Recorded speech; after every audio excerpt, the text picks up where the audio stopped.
Hey guys, in today's video, we're going over a recent news regarding BlockFi and the SEC. In this article by CNBC, it's titled Peter Thiel-backed crypto startup BlockFi to pay $100 million in settlement with SEC and 32 states. We're gonna go over that and react. So let's not waste any time. Let's just jump right into the article. So right away. So here it is. Cryptocurrency firm BlockFi said Monday it has agreed to pay $100 million to the US Securities and Exchange Commission and several states to settle charges related to its popular crypto lending product.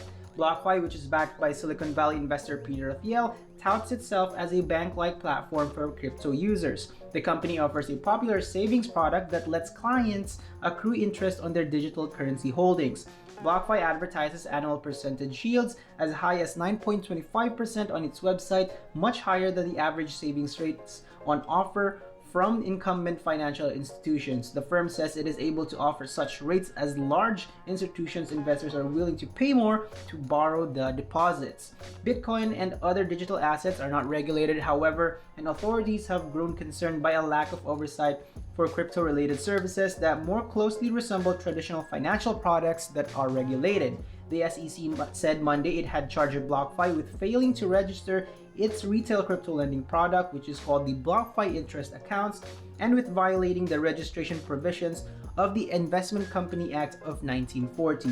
BlockFi agreed to pay the SEC $50 million to settle the charges without admitting or denying wrongdoing or liability. It will also pay a further $50 million to 32 states over similar charges. This is the first case of its kind with respect to crypto lending platforms. SEC Chair Gary Gensler said today's settlement makes clear that crypto markets must comply with time-tested securities laws. So there's a lot here to unpack. BlockFi has been charged with a lot of these violations, failing to register its retail crypto lending product, which is the BIA, and pretty much the violating the registrations provision. So they failed to kind of like register their product as a securities because apparently SEC views their BIA, which is their interest bearing product, kind of like as securities. So I guess this is a good start, like Gary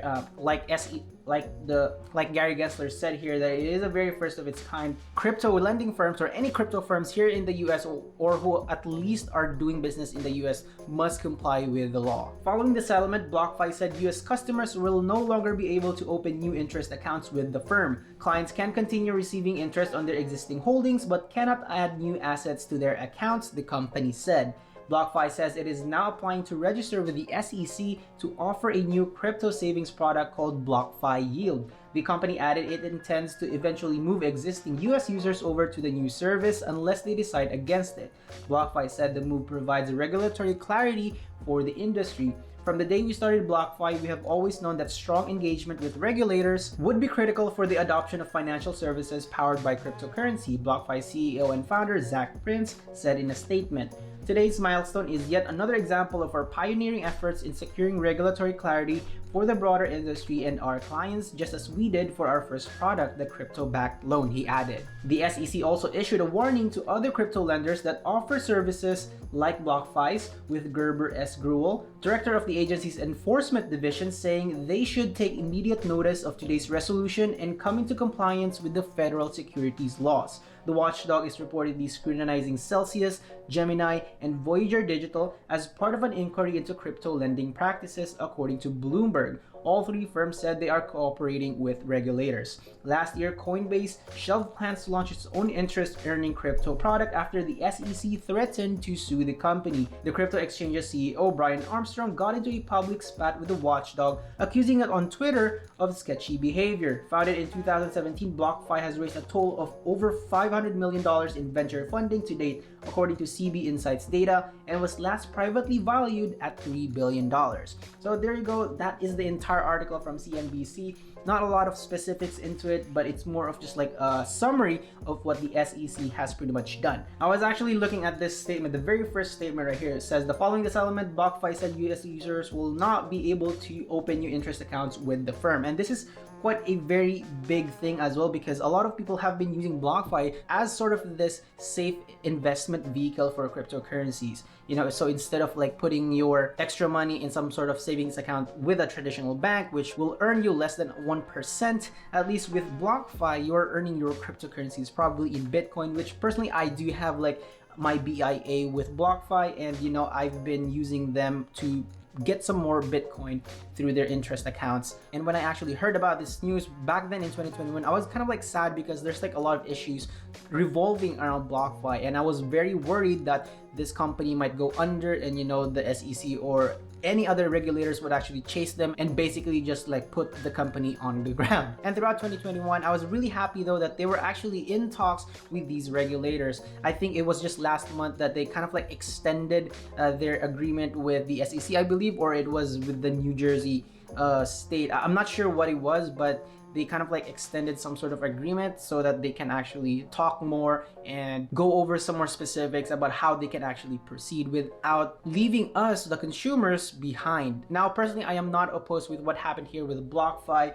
I do believe that with crypto, there might be some sort of oversight for that one. And I know that a lot of people might say that, the point of crypto, or why a lot of people got attracted to crypto, is because of its anonymity, which in a sense, that's true. You'd like to have your money, be anonymous. Nobody knows that you own this much money, and that's pretty much the point of cryptocurrency. And then faster transaction speeds, you can get your money right away. However, it is not anymore uncommon or rare that there are some shady people out there that would use cryptocurrencies as a vehicle to kind of like launder money or do something illegal with it. Take into example the world of decentralized finance, or DeFi. A lot of projects have popped up in the recent years, and then there are some projects where they did some sort of rug pull where they pretty much took all of the users or the customers' money. And the scary thing about those projects is that a lot of people would think that they can easily just get their money back if something bad were to happen with the project. And unfortunately, they got into that sort of thinking just because a lot of people in social media have been talking about the project, saying that they've been making a lot of money,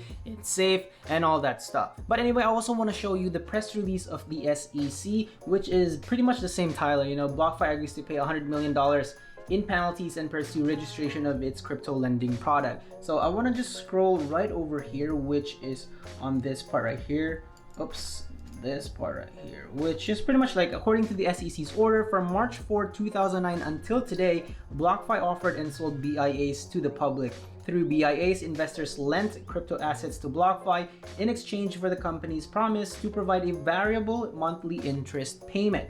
The order finds that BIAs are securities under applicable law, and the company therefore was required to register its offers and sales of BIAs, but failed to do so or to qualify for an exemption from SEC registration. Additionally, the order finds that BlockFi operated for more than 18 months as an unregistered investment company because it issued securities and also held more than 40% of its total assets, excluding cash, in investment securities, including loans of crypto assets to institutional borrowers. So this paragraph is basically an explanation of what BlockFi violated. So there you go. I just want to clear that up because you might be wondering what they kind of like violated, right? So at least this is some sort of explanation that they did. Continuing with their press release, the order also finds that BlockFi made a false and misleading statement for more than 2 years on its website concerning the level of risk in its loan portfolio and lending activity.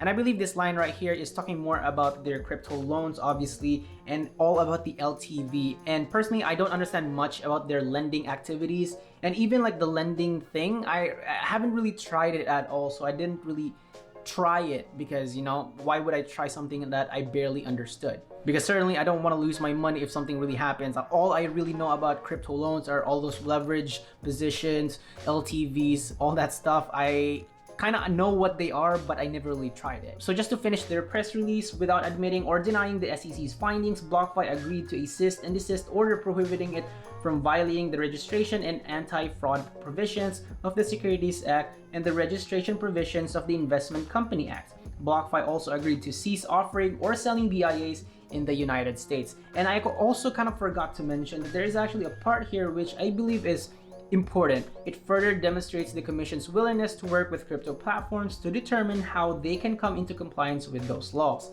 I'd like to thank and commend our Merkle SEC staff and state regulators for their efforts and collaboration on this settlement. So at least, this kind of like tells us that regulators are willing to work with crypto I do believe that there are some regulators out there that would not agree that crypto is kind of like changing the world, or at least making some sort of impact. I believe all they can pretty much see is that crypto is some sort of disaster waiting to happen. Now, personally, I really don't know what's going to happen with the crypto market. We all are just speculating at this moment, but at least this is their way of trying to help people who are into crypto kind of like be protected in some form or another. So just to finish this, if you are curious as to what will happen if you are a current BlockFi customer and you have the BlockFi Intereset account, this is an email that I received from them. It was 3 days ago, February 14.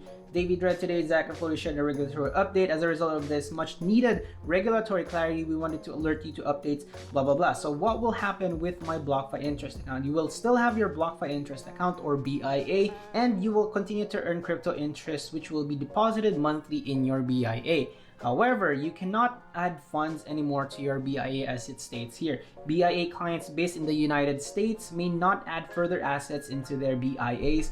You'll be able to add additional funds into your BlockFi wallet, which is the default account for buying, selling, and storing your crypto assets. You are also able to move assets into your wallet to trade, but once moved from BIA to the wallet, they cannot be moved back and they will cease to earn interest. So that is something that I'm actually very, very keen about. I don't want to move my assets right now from the BIA because they will stop earning interest, and that's pretty much the reason why I went into BlockFi. I just wanted to earn some interest on the crypto or the Bitcoin that I have laying around. Last part right here is that they're talking about the BlockFi yield. When can I get BlockFi yield? This is dependent upon the registration process with the Securities and Exchange Commission. Once the BlockFi yield registration statement is filed and declared effective by the SEC, BIAs of US clients will be exchanged for BlockFi yield unless clients instruct us otherwise. So there you go. They can actually, contact them if you have any further questions regarding the regulatory update and the BIA, change, maybe even the BlockFi yield. It's totally up to you. I highly recommend looking or reading the SEC press release as well. I'm going to link all the necessary links in the description below so you can check them out as well. And that's pretty much all I got for you guys. Thank you so much for watching this entire video. I hope you found this video very informative and helpful in some way. And if you have any questions, let me know in the comments below because I will answer them to the best of my abilities. Also guys, if you like content just like this one, make sure to subscribe to the channel, like this video, and also share this video. And the most important one is to click that notification bell so that you get updated whenever I post content just like this one. And also, if you're on Instagram, please add me there as a friend at DailyDread so that we can chat, collaborate, and maybe even exchange some ideas. Thank you so much for watching the entire video. Have a wonderful day, and we'll see you in the next one. Bye.